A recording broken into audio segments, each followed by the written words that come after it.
Okay, so we've talked about all the individual pieces, right? The machines, the AI, the digital twins. But the big question has always been, how do they all fit together? Well, in this explainer, we are zooming all the way out. We're going to build the complete blueprint for a smart factory architecture, connecting every single layer. Let's do it. So this is really the core problem, isn't it? In most factories, you've got all these amazing, powerful pieces, but they're all operating in their own little worlds. You know, machines are over here churning out data, the planners are making decisions over there, and the quality teams are basically just putting out fires. They're not really talking to each other. And that fragmentation, that is the exact problem we're here to solve. This quote just nails it. Without that blueprint, that architectural plan, all your fancy digital tools are just, well, they're fragmented, they're unstable. It's kind of like trying to build a house without a floor plan. Yeah, sure, you'll have some rooms, but you won't have a home that actually works. So, when we use this word architecture, what are we actually talking about? Well, it's the huge difference between just buying a bunch of software and actually building a cohesive system. It's the master plan that makes sure every single component has a clear job and knows exactly how to communicate with everything else. And you know, at its core, what a good architecture needs is surprisingly simple. It really just boils down to three things. First, clear roles. What is each part of the system supposed to do? Second, clear responsibilities. What is each part accountable for? And third, and this is a big one, clear data flows. How does information actually get from point A to point B? If you can get those three things right, you are well on your way. All right, so let's build this thing from the ground up, starting with the foundation.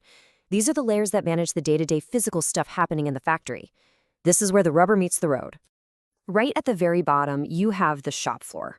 This is the real world. Machines are running, materials are moving, actual products are being made.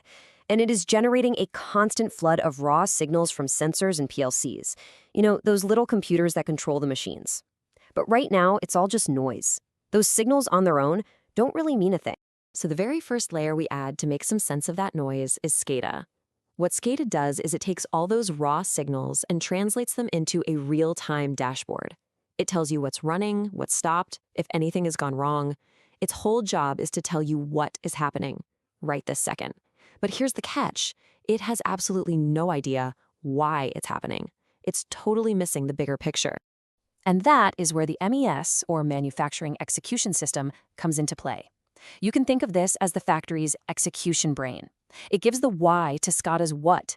It knows the production plan, so it's the one telling the machines what to make, in what order, and then it tracks how well they're doing. It is the conductor of the shop floor orchestra. Now, sitting above the MES, we have the ERP, the Enterprise Resource Planning System. Now we are zooming way out to the big picture business plan. The ERP couldn't care less about individual machines. It's looking at customer orders, the supply chain, the finances. Its entire purpose is to figure out what the factory should be producing. And then it hands that master plan down to the MES to actually make it happen. So there you have it, the shop floor, SCA, data, MES, and ERP. That's your execution foundation. And it's fantastic at running the factory. But in doing its job, it creates a mountain of data. And just running the factory day to day isn't enough anymore. To be truly smart, you have to learn from all that data. And that brings us to the next level of our architecture. Okay, let's move on up to the intelligence engine. This is where we take all that raw operational data and we transform it into insight, which is understanding what already happened, and foresight, which is predicting what's going to happen next. The heart of this entire intelligence engine is the data platform. Its job is to create what you can think of as an industrial memory. It doesn't just look at today's data. No, it stores everything for years and years across all your factories. Because without this deep historical memory, you really can't do any kind of meaningful analysis.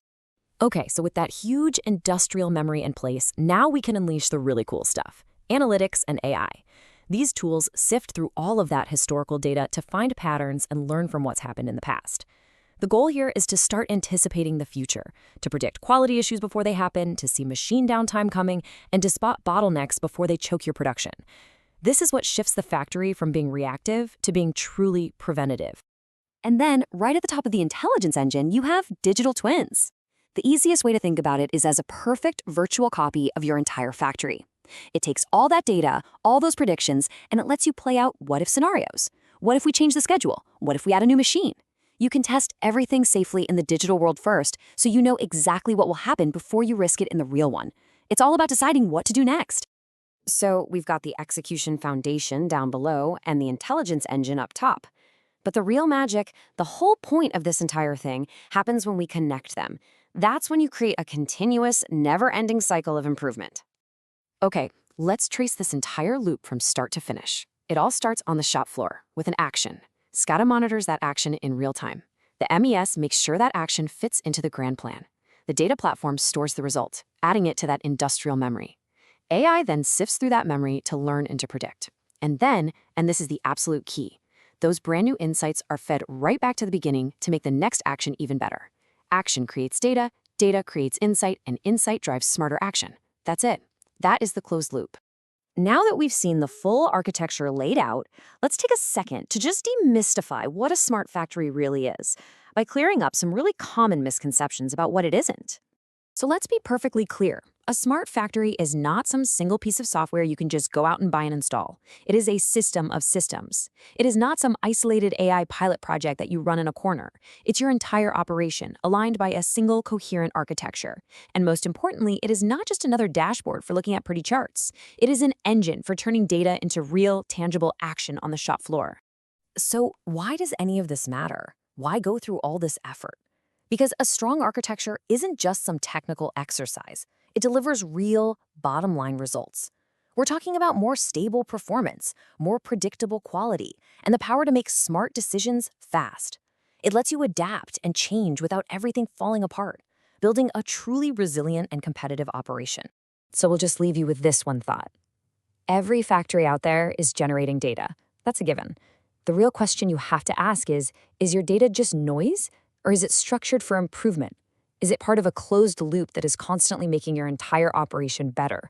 Because that right there, that is the difference between a factory that has computers and a true smart factory.